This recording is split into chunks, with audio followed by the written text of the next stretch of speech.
Hello, everyone, and welcome to Central Library for another of the 21 LA Made programs we have scheduled this season here in the lovely Tabor Auditorium. My name is Wendy Westgate, and I'm part of the Los Angeles Public Library's LA Made team.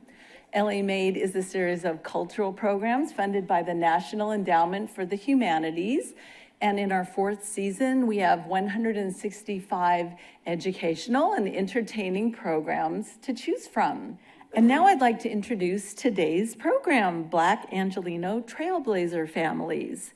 We'll start this afternoon with an excerpt from the documentary Los Angeles, Displacement in Utopia, produced by the Tom and Ethel Bradley Center at CSUN. We will then transition into a historical overview of pivotal moments in Black LA history that helped shape the legacies represented on the panel today.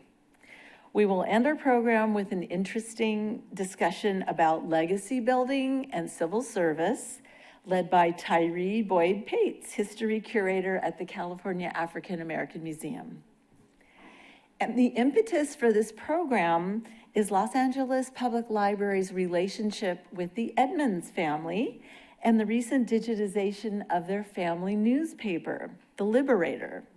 The Liberator was one of LA's turn-of-the-century African-American newspapers, owned and operated by Jefferson Lewis Edmonds, and you will hear more about him later in the program. The multimedia panel discussion was designed and co-produced by Ariane Edmonds and Amanda Charles, Librarian 3 at Central Library. To start things out, we will hear from Keith Rice, historian archivist at the Tom and Ethel Bradley Center at Cal State University, Northridge. Mr. Rice is currently completing his PhD in history at Claremont Graduate University while managing the Tom and Ethel Bradley Archive of Photographic and Oral Histories, helping to document underrepresented communities in Los Angeles. Please join me in welcoming to the stage, Mr. Keith Rice. Thank you. Hello, everyone. So what I'm going to do today is go through a little historical overbrief of early African-American history in Los Angeles. But first I'm going to do that by showing a small portion of a documentary we produced for an NEH grant that we received in 2013. The reason for producing this grant is because, documentary is because a lot of young people like visual and audio aids to learn. So we created this for 11th graders and above to learn a little history about African-American restrictive covenants, gentrifications, and places where Black people couldn't live in the 20th century and even earlier than that. And after that, I will show some clips and discuss earlier African-American history in Los Angeles, specifically the 3 time periods that will be represented in the panel to follow me. So to go on, let's go with the video, Displacement in Utopia.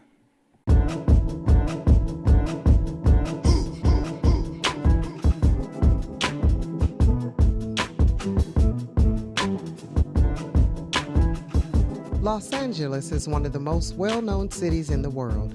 As a cultural, financial, and commercial center of Southern California, Los Angeles is the second largest city in the United States with a population of 4 million. With its beautiful beaches, almost perfect weather, and unsurpassed entertainment industry, the city has long been considered the quintessential land of opportunity for those seeking fame, fortune, and even fresh starts. A hallmark of Los Angeles is its racial and ethnic diversity. The international diversity of the city is showcased in its neighborhoods: Little Tokyo in Chinatown near the city center, Little Ethiopia in the Mid-Wilshire district, Little Armenia in East Hollywood, and large Latin American communities in East LA, Southgate, and MacArthur Park. The historic area of Leimert Park near Crenshaw Boulevard reflects the richness of African American culture. This diversity is not surprising, considering that the founding settlers were of mixed-race people originating from the Mexican provinces of Sinaloa and Sonora. Felipe de Neve, the first Spanish governor of California, recruited 11 families from these Mexican provinces. Of the 44 pobladores, 26 were of African descent, 16 were Indian, and 2 were European. One of the reasons why you have a high number of Afro-Hispanics in that group is because Spain also had what they call the caste system. And that system really, based on your status, told you everything from what jobs you could have, what clothes you could wear, right down to the jewelry that you could wear. So these people looking for new opportunity were the most, how would you say, most likely to sign on to the expedition. Imagine that you've been the landed gentry, you're at the tip of the spear in your community. You know, your relatives have been the mayor, governor, things like that, and then overnight everything changes. The language changes, the laws change. You have an influx of people who despise you. Now, instead of, keep in mind there was no black consciousness movement for these people. So most of the landed gentry, the Californios, they leaned towards, and they modeled themselves after European nobility. The whole idea between 1850 and 1880 was to take the land away. I mean, look today. Very few of the original grantees of these huge land grants actually own their land today. One of the few exceptions is the Dominguez family, which Manuel Dominguez insisted that his daughter marry white men in order to keep the land intact. And for the most part, it worked. Gets under my skin when I hear people say, well, Pio Pico just mismanaged his money and gambled his fortune away. He was a millionaire by anybody's standard for that time, so he did live well. But he did not gamble all of his money away, or did he mismanage it to that degree? He was swindled. He was taken advantage of by a racially biased court system. During Spanish and Mexican rule, individuals of African and mulatto heritage held prominent government positions. Pio Pico, the last governor of California under Mexican rule, was a large landowner and businessman who achieved great success in real estate and opened a lavish hotel near the plaza. The Pico House still stands at the plaza today. After California was admitted to the Union as a free state in 1850, some of the most influential black pioneers emerged. Former slave by the name of John Ballard moved to California from Kentucky in 1859 and settled in Agora Hills near the Santa Monica Mountains. This area was commonly referred to as Niggerhead Mountain and later Negro Head Mountain. Bridget Mason was born a slave in Mississippi in 1818. Mason and her daughters eventually traveled to San Bernardino, California, with their master in 1851 as he sought to join a Mormon outpost. But when Mason's master was preparing to sell them in Texas, a slave state, she petitioned for her freedom in the California courts and won. Mason and her daughters settled in Los Angeles. She worked as a nurse, midwife, and herbalist. Saving her money, Mason became one of the first African Americans to purchase land. Through her real estate investments, Bridget Mason had amassed a fortune worth $300,000 at the time of her death in 1891. Mason taught her children and grandchildren the value of owning property. Eventually, when the railroad comes in, that's when you start really seeing black communities. The expansion of the Santa Fe Railroad dropped the rates and made it cheaper for people to migrate to Los Angeles. Because of this and the widespread promotion of a beautiful, attainable life that included owning land, the city was booming with people. As a matter of fact, John J. Nemore, owner of the California Owl newspaper, stated around the turn of the century, "This new country not only attracted Negroes, but also people from all parts of the globe seeking a new life of freedom and dignity who poured into California. It was this intermingling of cultures that was to give color and glamour to the future land of the California West."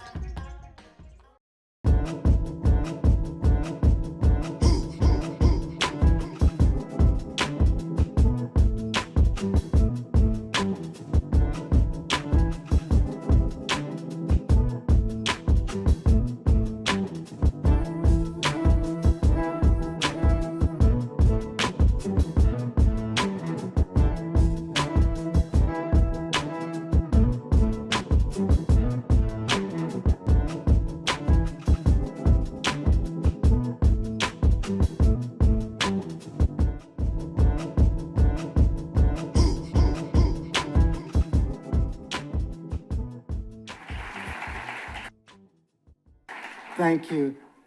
Looking at that, has anyone ever produced a documentary in here? It is so much work. It is unbelievable how much work that is. That's 6 minutes of a 20-minute mini documentary. So we kind of cut it down for this presentation, but that 20 minutes killed us. It took us a year and a half, part-time. Dr. Karen Stanford, my colleague, and the student worker, Pilar De Haro. I have to mention them every time because, and thank you, Robert, for participating. It was so much work, but I think it was worth it.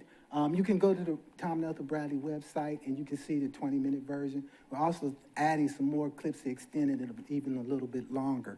So I want to mention, as you noticed, I don't know how many people are aware that over half of the first settlers in Los Angeles was of African descent. I think it was like 2 Europeans, but the rest were African descent. Recently, I found out that New York, its first settler in Manhattan, I have his name somewhere. He was also of African descent in 1613, and they just renamed part of Broadway under his name. And also, some of you may know that also Chicago was first settled by Jean-Baptiste Dusable, another African. So America's 3 biggest cities have a direct connection to African Americans or Africans, enslaved. So let me click. So as it ended, it was 1880s or so when the trains came. So African Americans started moving to Los Angeles in greater numbers. So by the 1900s, there's like 2,000 African Americans in Los Angeles, greater number than San Francisco. And what develops is it's okay as long as there are a few African Americans here or there or in different locations, but when the numbers started getting too big, they wanted to confine them, and they used this racial restrictive covenants as a way to do that. And if you don't know what that is, they write into the deeds and the titles of property that they can only be occupied or owned by Caucasians and not by other minorities. And this is around 1915, around World War I. Even though the mass migration didn't occur in LA to the degree that it did in, let's say, Detroit, New York, Chicago, the racial restrictive covenants were instituted all around the country. So race was another way of kind of not only keeping African Americans geographically located, but it also affected your finances. Because if they put you, African Americans, in one area and say that area is not, the value is less, and put Caucasians in another area, then automatically you have more income, you have more money when you sell your property, and it's just the same reason that race was created originally, to help one group of people have more than another group. So as you can see, Leimert Park was one of those areas that had racial restricted covenants, and I should mention African Americans mostly occupy the corridor along Central Avenue from downtown to, I think, Slauson. Then it jumped over where they could occupy territory in Watts, and they couldn't go east of Alameda, and I'm not sure if it was like maybe west of Main or Broadway, but it was concentrated for those first few years.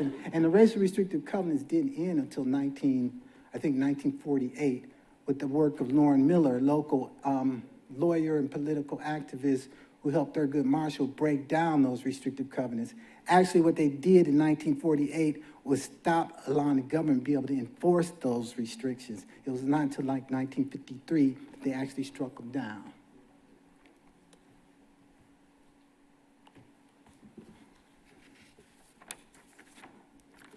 So when the Great Migration does occur in Los Angeles, you have a lot of African Americans leaving the South because of racism, discrimination, actual physical violence.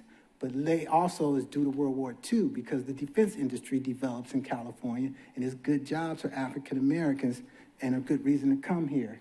So what happens during that time is I've conducted oral history interviews with members of the Black Panthers, members of US organization, other Black Power organizations in LA.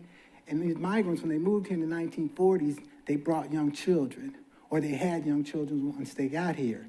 So these kids kind of grew of age in the 1950s, 1960s. So what happened, they see what's going on in the South. They see, for instance, Emmett Till in the Jet magazine. And this is a reason that kind of drives them to the Black Power movement. They see people being beat. And out here in LA, they really couldn't understand that. This is what they told me. They didn't understand why people would allow themselves to be abused and beaten. So they developed kind of a different attitude. And what they ended up doing is following people like Malcolm X, who was a black nationalist, who some people consider the godfather or grandfather of the Black Power movement. His nationalist views, following Elijah Muhammad, and they're actually the Garveyites from the early 1920s, well, all of those ideologies kind of passed down, and young men and women, African-American men and women, Los Angeles developed organizations like us, Black Panther Party, Che Lumumba Club, and other institutions. And some of them told me that is the reason why Watts Rebellion happened, is because unlike the South, it's not so much citizens perpetrating violence on African Americans, it's law enforcement. And that's been going on for years. And these young people, they rebelled against being taken advantage of, being beaten, going through all this different struggles here in Los Angeles, because this is supposed to be the land of opportunity for everyone. And everyone is supposed to have an equal shot, but for African Americans, it wasn't happening like that. And that's one of the reasons that Watts developed. This is Ron Karenga and Hakeem Jamal, the founders of the US organization, which was founded in 1965, not long after Malcolm X was assassinated, and not much longer after the Watts Rebellion. Here's a member of the Black Panther Party being arrested in 1969 after their headquarters were attacked by LAPD SWAT unit. So I bring this up because most people associate Black Power with Stokely Carmichael. In 1966, he said he was tired of being beaten and arrested for 27 times. He wasn't going to be arrested anymore. But the backstory to him being arrested was James Meredith. Is anyone familiar with James Meredith? James Meredith was the first graduate of Ole Miss, University of Mississippi, I think 1962, I'm not sure the number. And he had to fight for the right to go to that institution. And white people wouldn't accept it, but he eventually graduated. And in 1966, he started a march against fear because black people in Mississippi, couldn't register to vote. You tried to register to vote, you would face violence, you would face having to pass all kind of tests in order to exercise your right as a citizen of the United States. So he started this march of 220 miles from Memphis, Tennessee to Jackson, Mississippi, right? So I think he starts on June 5th. What happens on June 6th? Anyone know? Somebody say he got arrested? He got shot. Yeah. He got shot on day 2 on his walk. So what happened is organizations like the SCLC, headed by Dr. King, SNCC, headed by Stokely Carmichael, and I think CORE, headed by James Foreman, took up the march for him. Luckily, he didn't die, so he was hospitalized. They continued the march. And in towns throughout the march, they would stop and have rallies and speak. So when in Mississippi, in Greenwood, Mississippi, Stokely Carmichael's arrested for some minor thing like setting up on public property to have a speech. But when he gets out, he says, I'm tired of being arrested, we're tired of being beaten, and what we need is black power. So before that, let me get this right, his name was Willie Ricks. He was like his advance man. He would go to the towns before that and tell everybody kind of like this black power thing. And in Greenwood, what happens, he told Stokely to really talk about the black power thing. So he was like, a hype man. So when Stokely Carmichael said it, he's in the audience hyping black power. Every time he said, what do we want? Black power. Pretty soon the whole crowd joins in. And that's actually the kind of day that it gets named what it is. But I mention that because it's actually going on, in LA before, not Stokely Carmichael and Muhammad Ali. It's going on Black people in LA are already exercising black power long before Stokely Carmichael says that Malcolm X comes to LA and starts Mosque 27 in like 1957. So the ideal of black power already here. And that will be, all of these time periods I just discussed will be further discussed in the panel. But that's the conclusion of my presentation. So like right now, I would like to interview Mr. Tyree Boyd-Pates.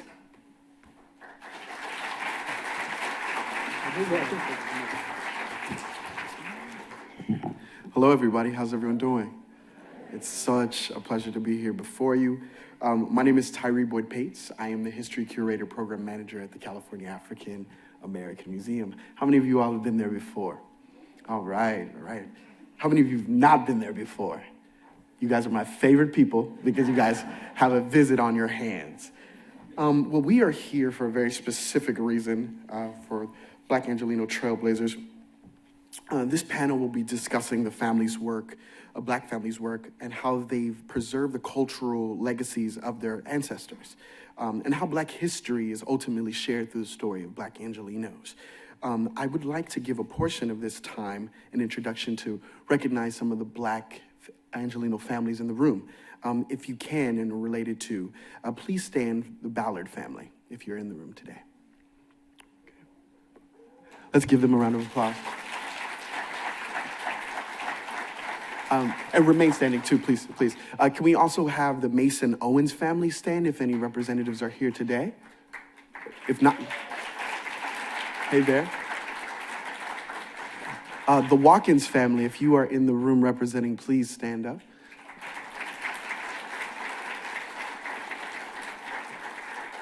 And last but not least, can we have the Edmonds families please stand up? All right.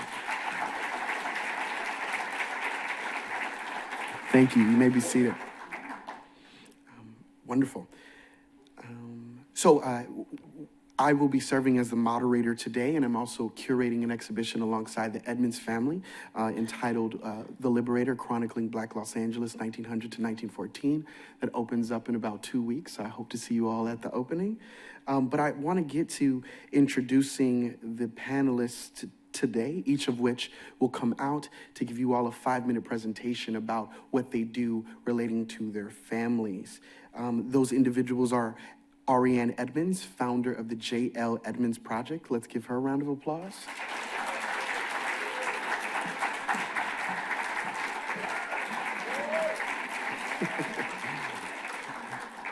Look at that suit, everyone. And then we also have Jackie Broxton. Can we give her a round of applause? She is representing as the executive director of the Biddy Mason Charitable Foundation. And then someone who I'm fond of, Tina Watkins of the Watts Labor Community Action Committee.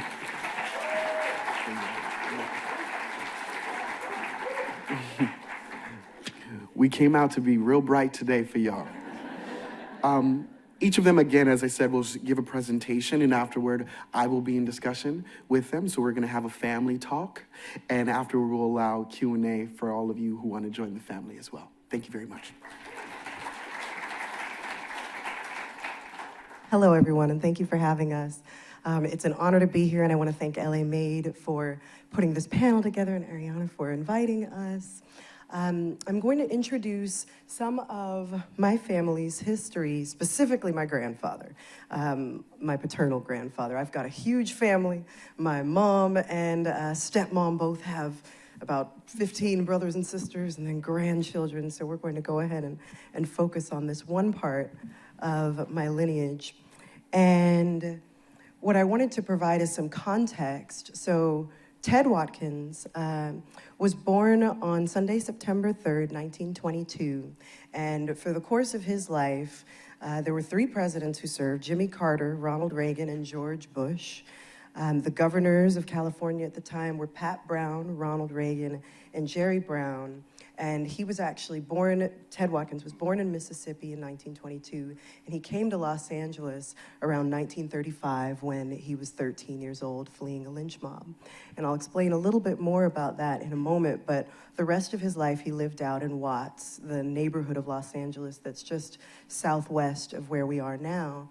And the interesting thing about the Watts neighborhood is that it went through dramatic demographic shifts. So you only had about one generation or so where you had an initially all-white population and mostly farmland in the 20s to the 40s. And then dramatically by 1950, it was majority black and began to be heavily industrialized. And it stayed that way until around 1980, when just by 1990 or so, it became majority Latino. And so living in that kind of environment, having those kind of politics, having that kind of shift, changes a lot about the way that you're leading and living. Ted came here, I mentioned he was fleeing a lynch mob. So growing up in Mississippi, one of the issues that he faced that we're, I think, saved from a little bit in this day and age, but not much, is the culture of racism. And at that time, if you were walking down the street and you encountered a white person, and my grandfather was a black man, they would expect you to step off the sidewalk. He refused to do that. And that night, word got out around his neighborhood that they were going to murder him. So his mom put a tag around his neck and sent him across the United States. And technically that meant he was part of the Great Migration that Dr. Keith talked about earlier, but it placed him here in Los Angeles alone at 13 years old. And I want to encourage everyone in this audience, no matter where you are, where you think you stand in life, there's more for you. So believe in yourself, document your story. At 13 years old, he didn't know what he was going to do, and to be honest, he didn't start out doing much here. He was an auto mechanic for a good 20 years or so, and then joined the Ford Auto Workers Union, and from there ended up founding WLCAC. But before too much time had passed, he got married very young, was deeply in love with his first wife, and had two kids, my uncles, Tamlin and Teddy, and she passed away of tuberculosis. So before he was 20 years old, he was widowed, and he ended up marrying again. And I explained some of the context of this neighborhood, which was majority white for a while. If you look at the woman at the top of this photo, just to the left of the center, that's my grandmother Bernice, so he married her.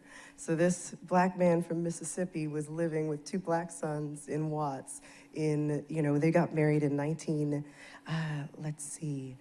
think 45 or so in Tijuana, because it was illegal to get married in Los Angeles at the time, and they began their family.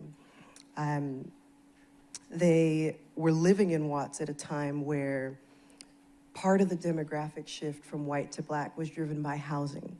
So you had a lot of single-family homes, and then in the 40s, the city of LA started building housing developments. You had the Palm Lane, Gonzague Village, and Imperial Courts housing developments that were built specifically in response to World War II. And then right after that, the Jordan Downs and Nickerson Garden housing developments. And so my grandfather and his wife and my dad, who stood up earlier, and their other children all lived in the Palm Lane housing development. So you have a lot of low-income housing and an economically depressed community that's gone through a radical demographic shift. Context-wise, the nation was, much like we are today, in an uproar. We still haven't healed from the fact that our Constitution says that slavery was not only legal but taxable, that human beings whose skin was darker than certain others were 3/5 human, that women didn't have the right to vote. So all of that is deeply embedded in our country, and even though blacks were migrating to the Midwest and the far West because these folks hadn't technically supported slavery, the culture of racism was still very alive and well. And so covenant restrictions and racial segregation was still a huge part of how the Watts neighborhood was unfolding. So in the national context, we had Dr. Martin Luther King, who was just beginning to sort of spread his word and become well known. And then in 1965, Malcolm X was assassinated. And then a few years after that, Dr. King was assassinated. And in the same year, Robert F. Kennedy was assassinated. So Ted was working in Watts in a time where the country was in an uproar and everyone was sort of fighting for their civil rights. and he joined the Ford Motor Company and ended up becoming an international representative of the United Auto Workers Union. But at the core of this, he said this neighborhood does not have to be the way that it is. We then and now basically suffer indignities that no person should ever have to deal with: toxic air, land, water, poor living conditions where the streets aren't maintained, there aren't trash cans, the school systems aren't well funded. And in general, what we know about our country is that when communities are able to pay legally to fight for their legal rights, they have basic human rights. And Watts has never had that kind of resource. Ted, as I mentioned, had moved from Mississippi, remarried, begun working at the Ford Motor Company, and then after working his way up through the Ford Motor Company, founded the Watts Labor Community Action Committee. And it was sort of the heyday of the community. The Watts Rebellion had just happened. You had a violent conflict between civilian and law enforcement. While it wasn't videotaped, there were a lot of people around, and for days and days, people fought back. There are a lot of folks who claim it was a riot, but those who I know who have a deeper understanding of what happened is that globally, when communities are under attack, you go to war, you fight back, you rebel. And so this wasn't sort of a temper tantrum of the neighborhood. It was a group of people standing up and saying that they will fight with whatever they have for their civil rights. And so immediately following that rebellion, WLCAC dug in further. What we saw after the rebellion is that a lot of people moved out of the neighborhood, a lot of businesses moved out of the neighborhood, and Ted immediately began doing community organizing, getting people to rebuild the neighborhood, looking at how to introduce housing and any kind of program that was missing in that neighborhood. The government started throwing money at the problem, and WLCAC was sort of right there to help channel and funnel those funds. We started doing community organizing, cleanup, housing construction, and then social services, which I like to describe as all of the things that anyone with a healthy, well-resourced family would need. You may need a place to crash on a couch. You might need a listening ear. You may need a job recommendation. Someone may need to take care of grandma. Those are our aging programs, our employment training programs, our homeless and housing assistance programs, and we serve about 30,000 people a year. But all of these are social services we've maintained since the 60s when Ted started providing them, which was sort of unheard of in this neighborhood. So by the early 1970s, there were two huge infrastructure problems in the neighborhood that Ted helped spearhead community support for that kind of changed the landscape of Los Angeles and Watts. One was the Century Freeway, which, because of eminent domain, the city was sort of claiming people's homes and was going to raise them. And this was a problem, of course, in a neighborhood where folks were low income, they had browner skin, and they were literally being kicked out of their houses to make way for this concrete monstrosity.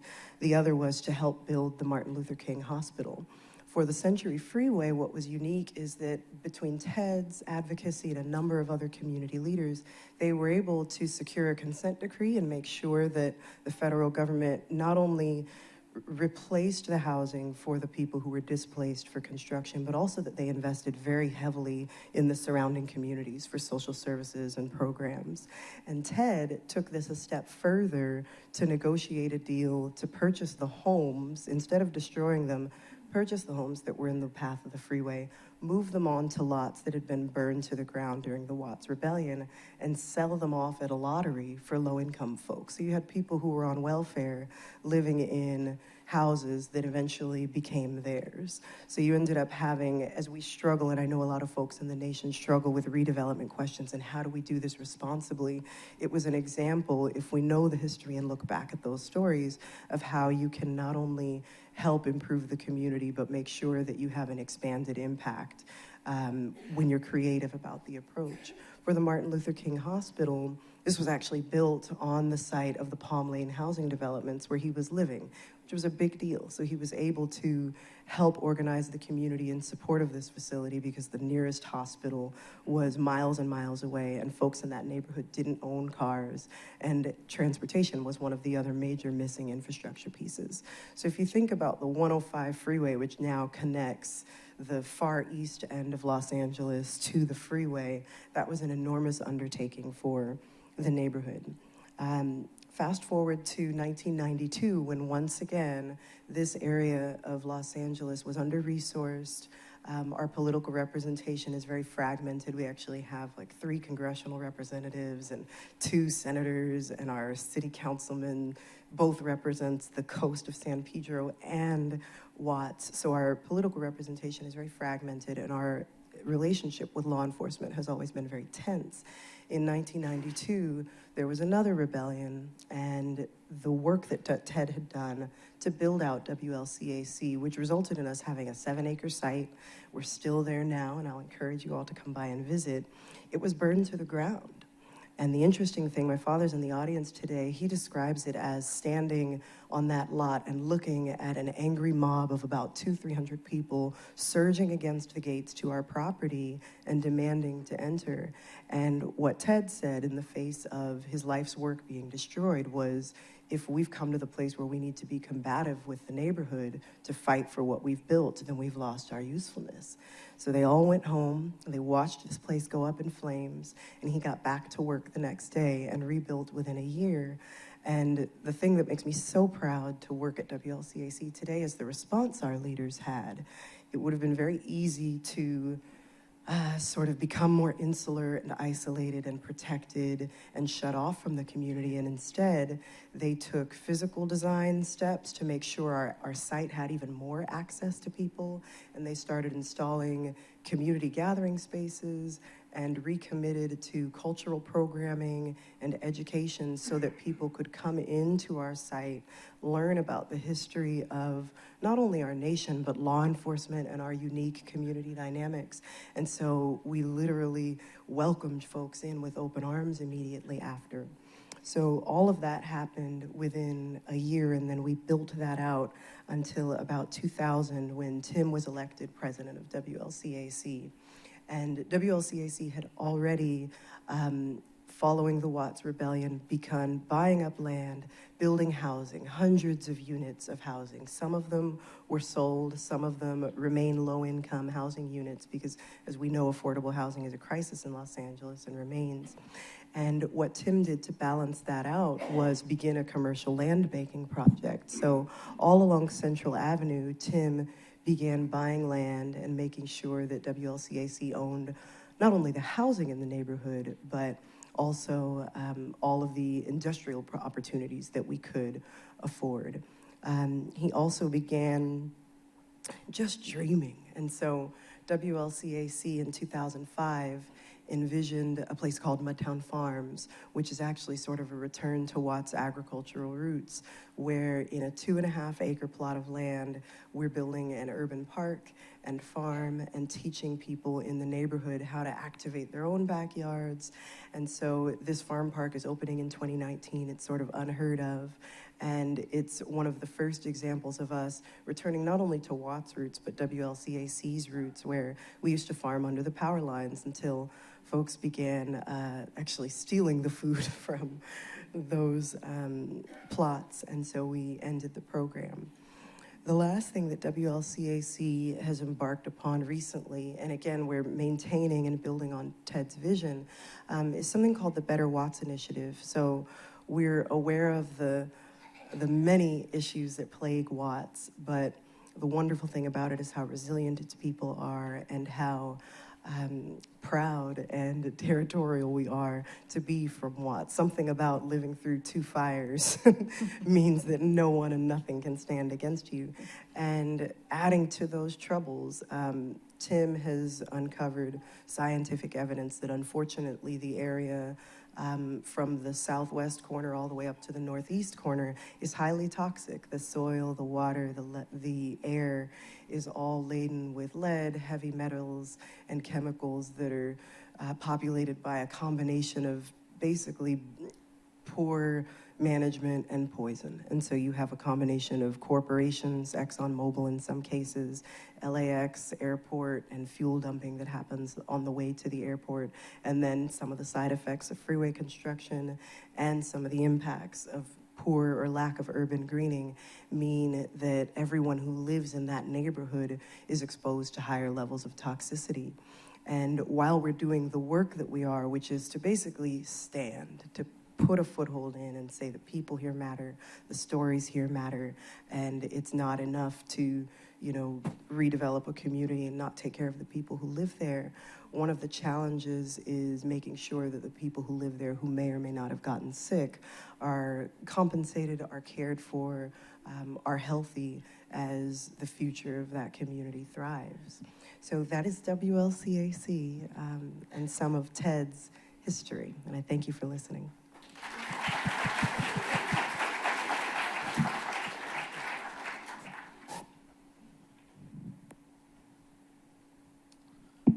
Oh, you didn't finish showing us all the photographs. The clicker likes you better than me. Oh, okay. Go right ahead. But I do remember when your grandfather had the houses on platforms on Central Avenue before they moved. Am I dating myself?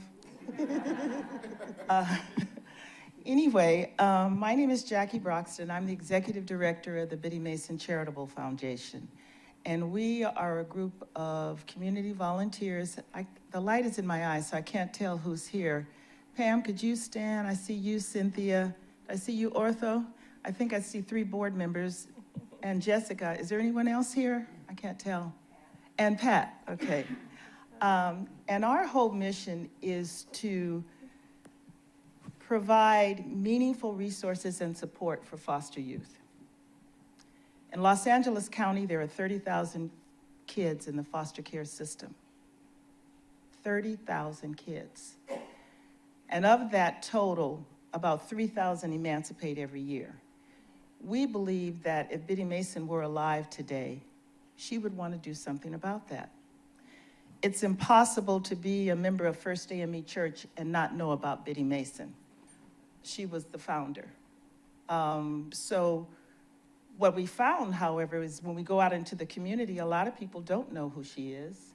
They have no idea of her contributions or her struggle. So we have made that our kind of secondary mission to make her name a household word. So at each of our events, which at the present time, we do events for foster youth. We do a resource fair in April where we invite agencies that provide support to foster youth in.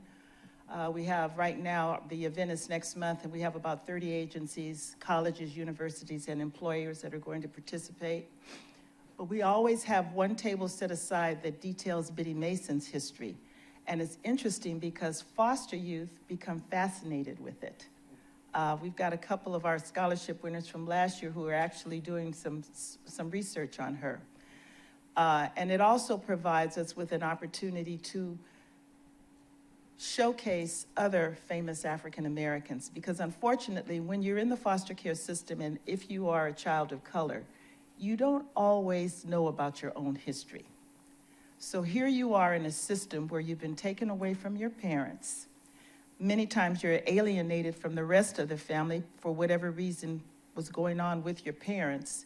And then you're part of a minority that you don't know much about and that you hear a lot of negative things about. It doesn't add up to a person feeling real good about themselves.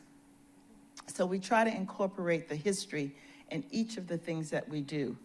Currently, we're running we have an agreement with Starbucks in 13 of their stores.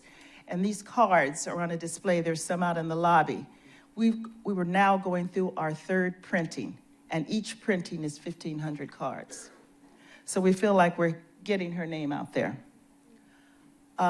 We also celebrate her birthday every year on August 15th. This is the flyer from last year. And the luncheon for her birthday was actually held at the Japanese American Cultural Center on San Pedro Street.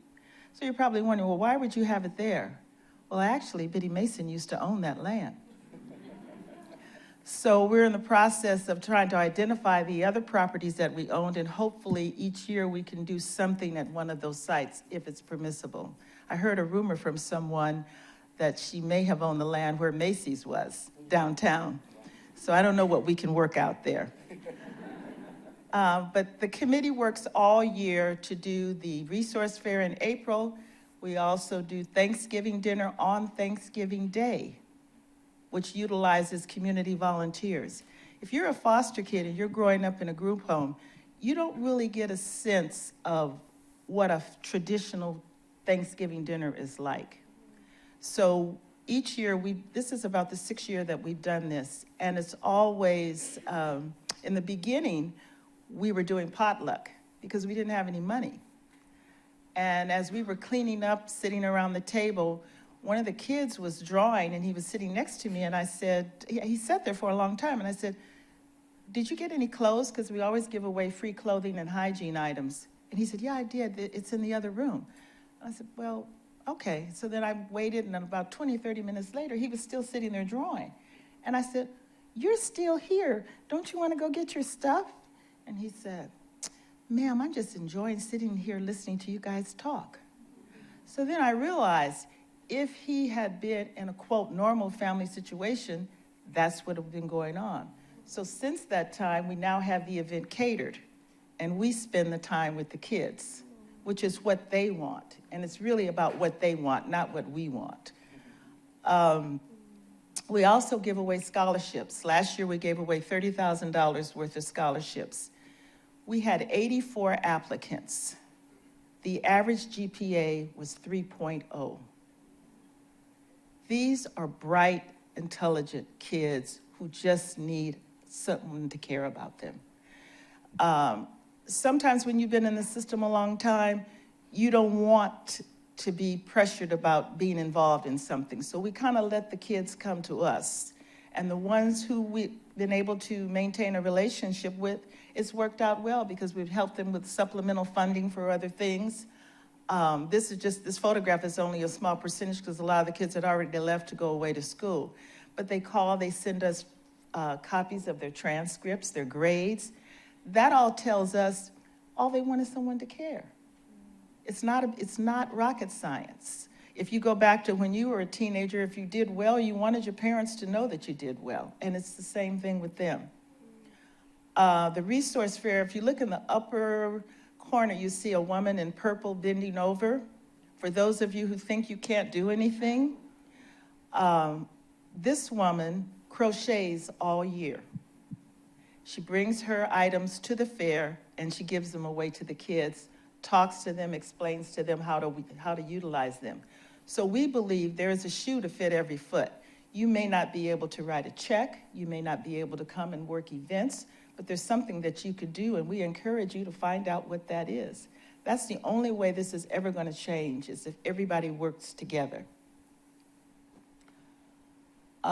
These events, this is Thanksgiving. The little boy that you see with the bright smile, he is growing up with an aunt in Hesperia.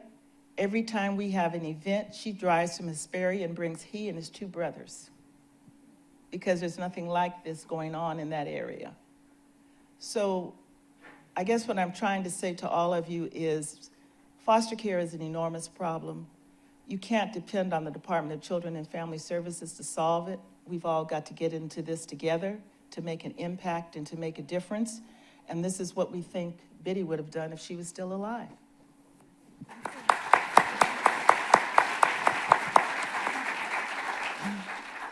Hi, everyone. Thank you so much for being here.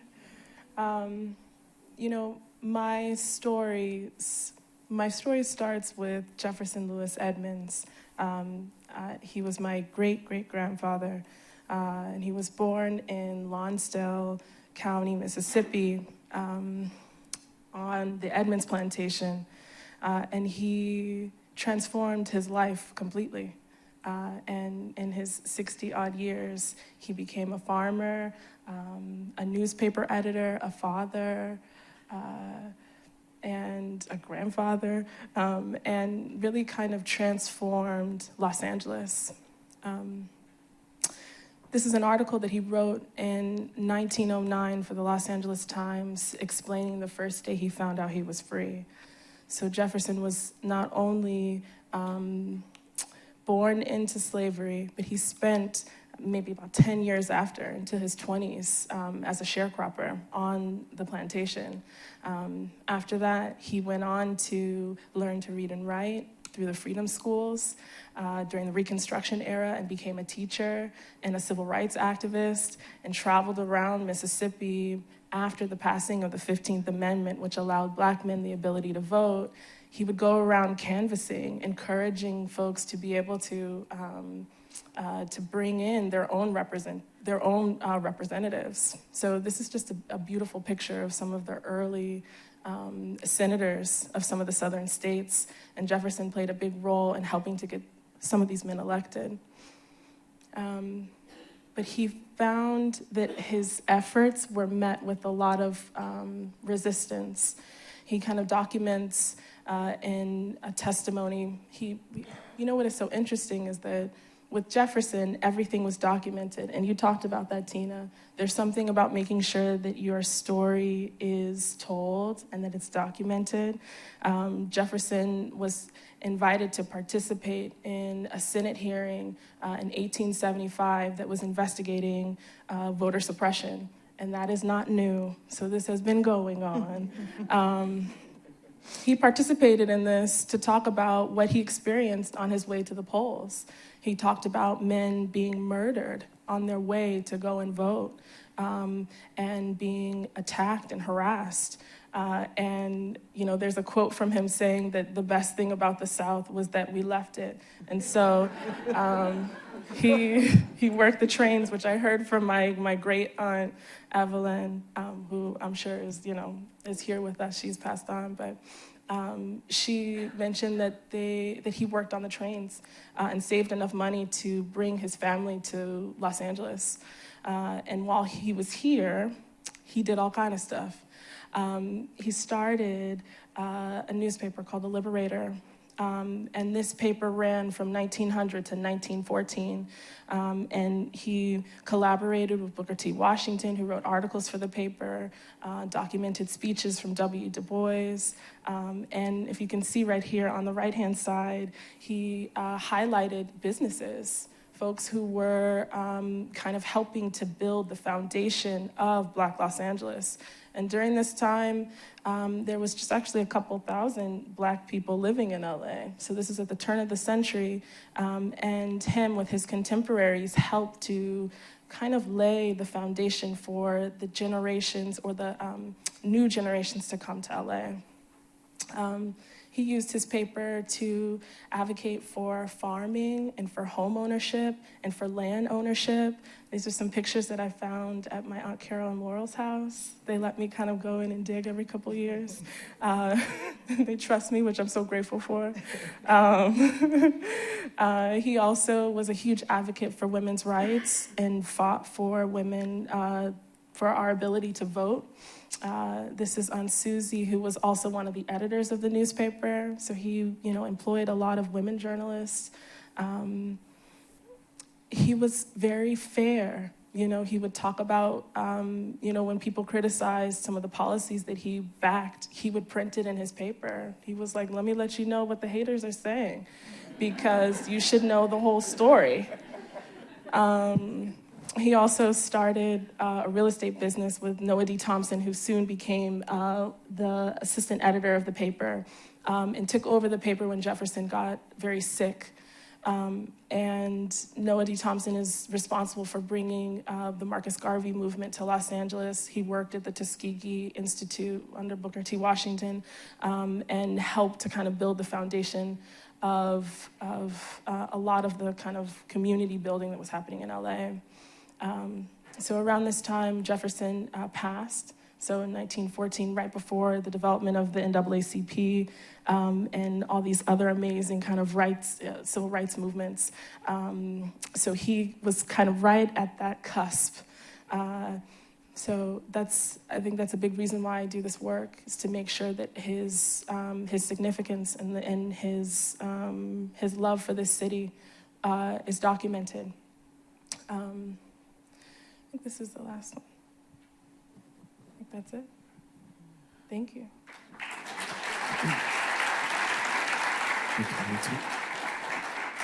Well, thank you all for each of your presentations, and now we can all have the family conversation.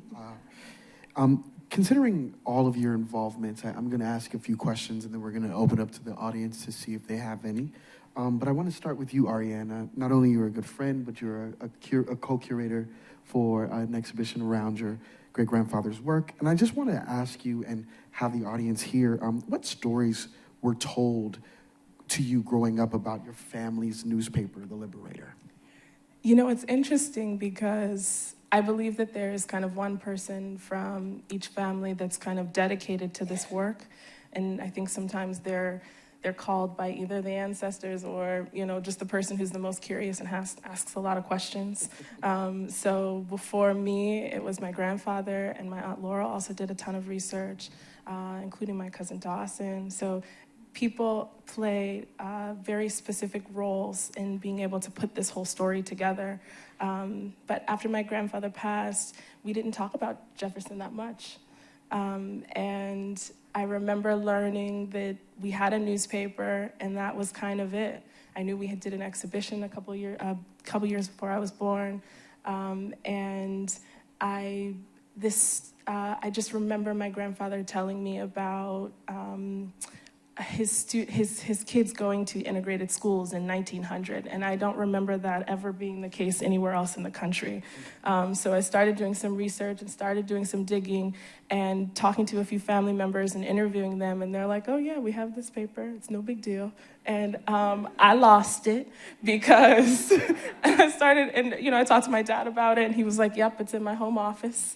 It's over here. And he like opened up this case, and it was just all that he kept all the papers. So, you know, it was, so it's a mixture of stories, there's letters. I think everyone in my family has touched this in some way. But I think it's, I feel responsible for making sure that we share it with the rest of our Angelenos. Thank you, Ari. Tina, this allows me to piggyback on Ari's response, because sharing stories of the Black Angeleno experience definitely is attached to the city of Watts. And being Black and in Watts is something that we all have heard stories of in periodicals, but you know it much more intimately because of your father's work. And so my question is, you've shared a little bit about your father, Ted Watkins' vision for the city of Watts, but how are you carrying or stewarding that vision today? And tell them about the experience I had when you gave me that tour of the wonderful facility. Sure. We've actually kind of encapsulated Ted's vision and carry it forward as our vision today, which is that Watts would be a place where anyone would be happy to live or work or play. And the tour that Tyree refers to, and I welcome all of you to come to WLCAC. We're 10 blocks off the Century Freeway he helped build. And we have a very inexpensive or free, don't get mad at me, boss is in the corner, tour that we developed in response to the '92 rebellion that walks visitors through a 3-part experiential journey that kind of unpacks our nation's history and our local history dealing with racism and segregation and law enforcement and civic engagement. And so it starts with a recreation of a slavehold, and it's a very intense tour, and they have sort of brilliantly and organically allowed it to tap dance all over folks' emotions, but also jam-pack it full of facts and information so that people who participate can really be galvanized to act and respond and not ever forget about it.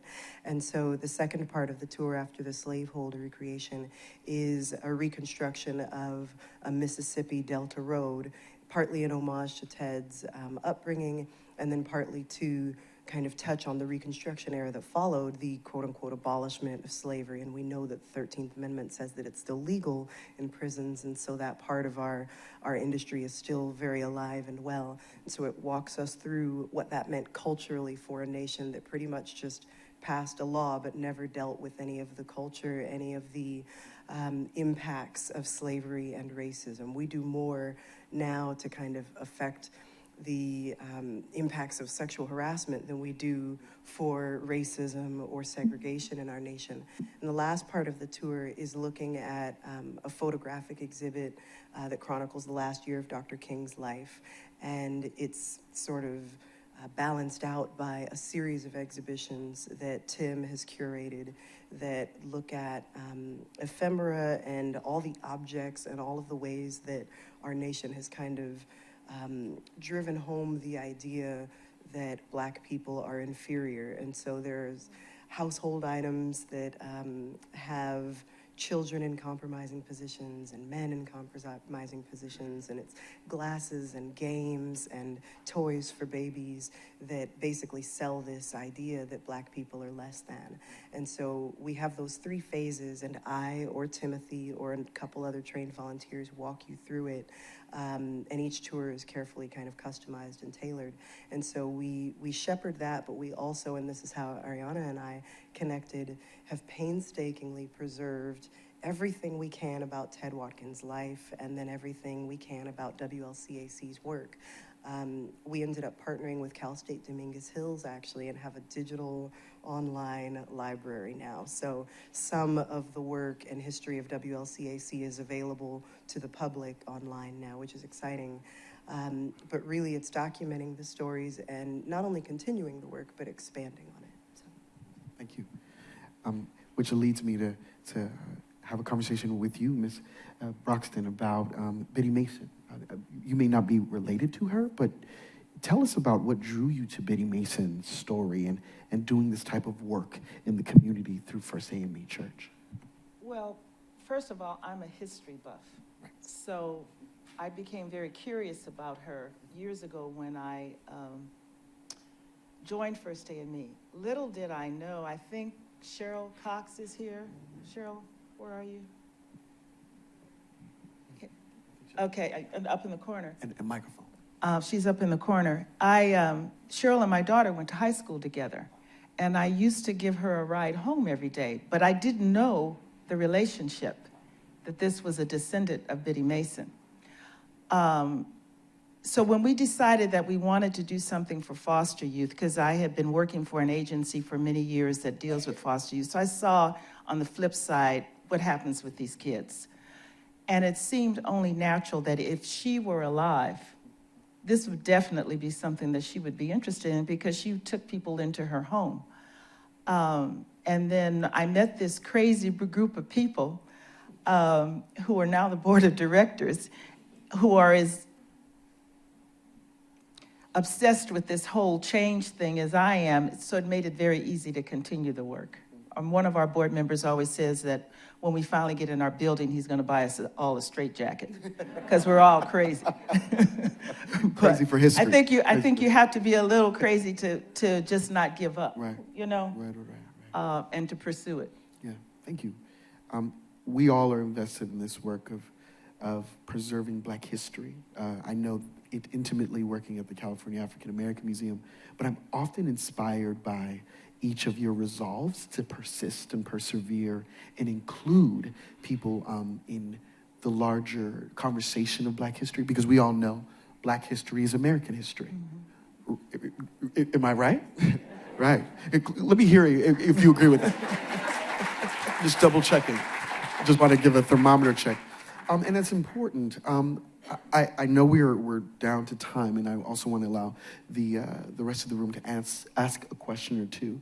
But if you can you give a takeaway or something to give to the audience about how they too can chronicle Black history and the Black Angeleno experience in Los Angeles, whether that experience is here or elsewhere. And I want to start with you, and we'll end with Ariane. Sure. Guard it at all costs. One of the biggest challenges Tim, my father, and I faced in protecting Ted, our grandfather's legacy, was being careful not to lose ownership of it or control of his story. And what you undervalue, someone else may understand perfectly the value of. And so there are folks who actively look for people who have garages full of information that they're just trying to get rid of, or old family photos they don't want to hang on to. the stories of our lives are so vital. It's what we teach our kids. It's what helps us establish our identity. It's what helps us to shape policy and document the human experience and connect with one another. And when those stories are lost, or if they're imbalanced, the result is that people feel less than. I grew up learning about white history, and it wasn't until maybe a third of the way through my education, I began to learn about other forms of history. And so it helps us to connect with each other and to have a more full life and a better connection with all of our neighbors when we understand each other's shared history. So keep those photographs, print them out. An archivist actually told me that one of their biggest challenges is not collecting photographs, it's that people only have them digitally now, and they're not maintaining them. So hold on to them and do not give them away until you know for sure that whoever, and by giving them away, I mean educational institutions, museums, libraries. Be very mindful and careful, as I know Ariana has, as we have, in making sure that your family owns that material still, and that the story that is told about them is yours to tell. So.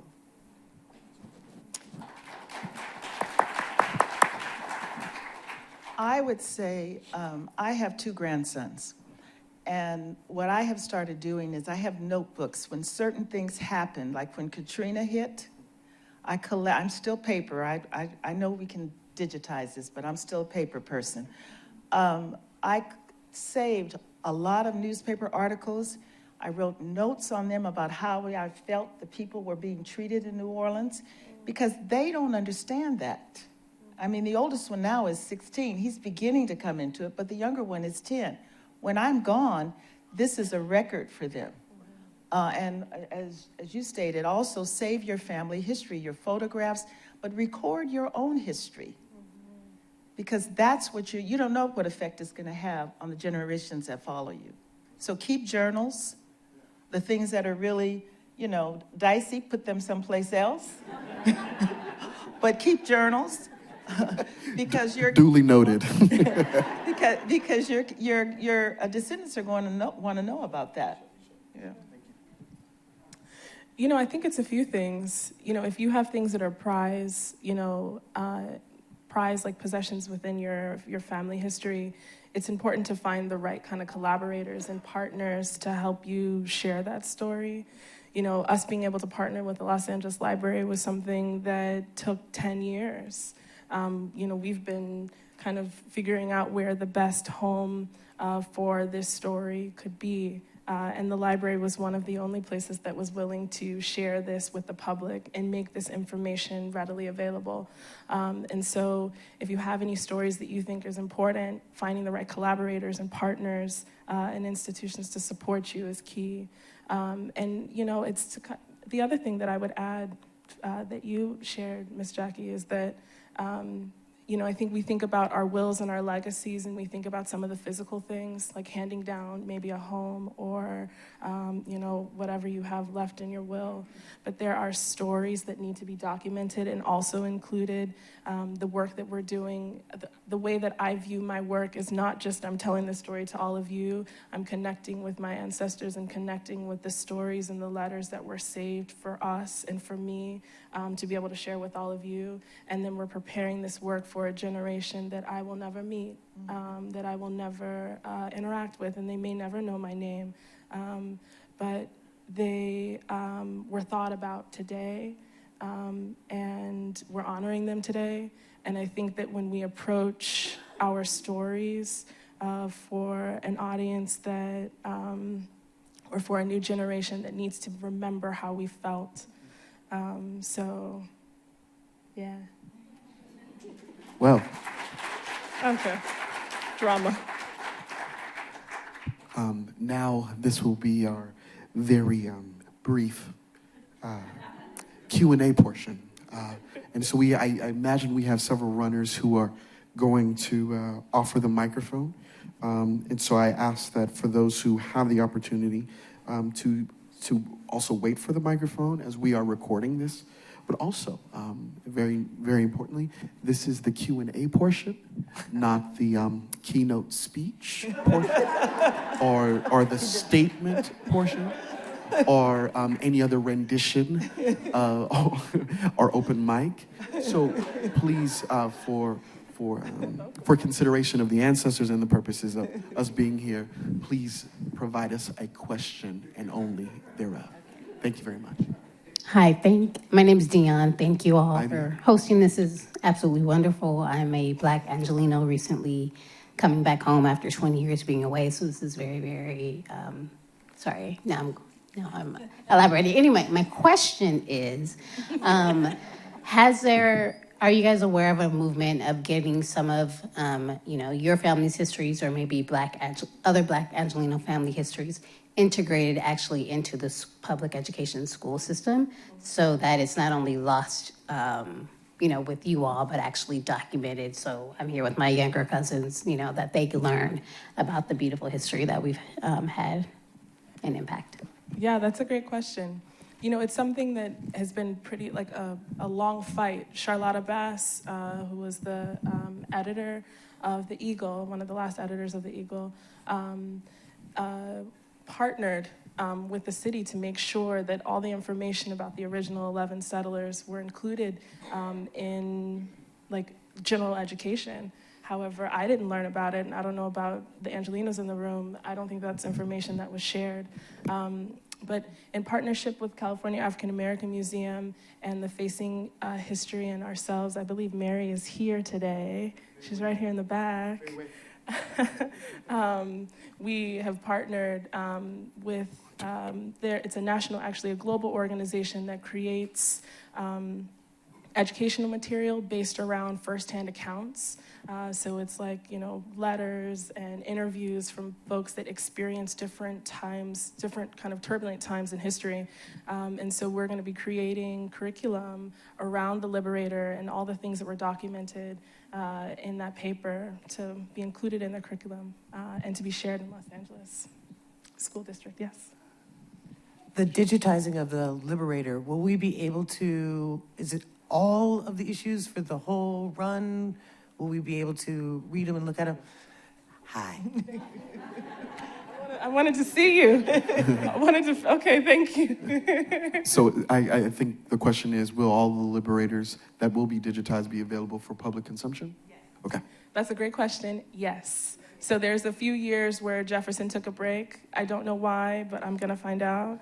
But our family has kept the full run of the paper, and it's been handed down for over a century. And so we are now in the process of getting it digitized, and it should be available by the end of this year. Yeah.